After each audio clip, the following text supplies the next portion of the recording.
We are ready to begin step number 12, and this is one of our last steps of sewing up your bag. This is how we are going to create our flat bottoms.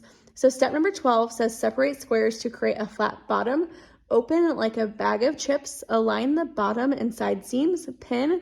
So at 5/8 of an inch, repeat the step for the remaining 3/4. So what we're gonna do is pick any corner. I'm just gonna pick one of my outer corners.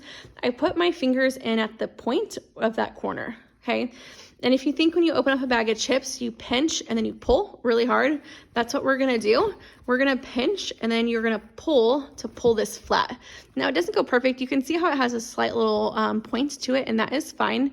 And then I actually open up these seam allowances like we did on our mask as well. And we are going to pin this all the way across. We wanna make sure that our seams match up. If you notice, we have 2 seams on the top and bottom. We wanna make sure that those open up nice and flat, and we're gonna put probably at least 2 pins, if not 3 or 4 pins. I know that seems a little excessive for that small amount of space, but it is helpful. So I'm pinning these flaps open on each side.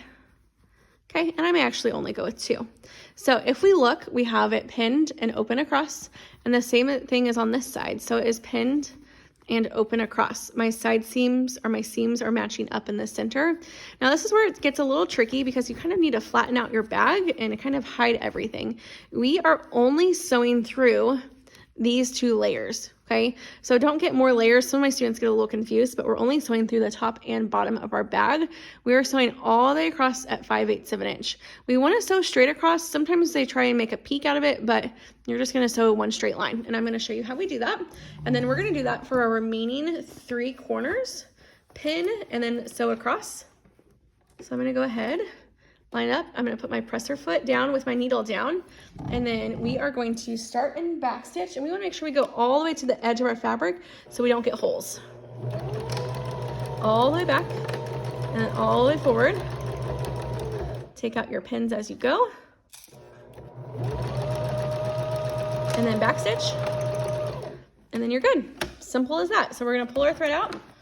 We are going to trim our threads. Maybe a little tricky here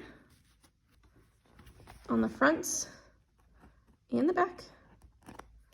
And you're gonna do that for the remaining 3 sides. Okay, so we have 1, we're gonna do 2, 3, and 4. So you can go ahead and do that. And then once you do all those, you're gonna move on to step 13, 14, 15, and 16.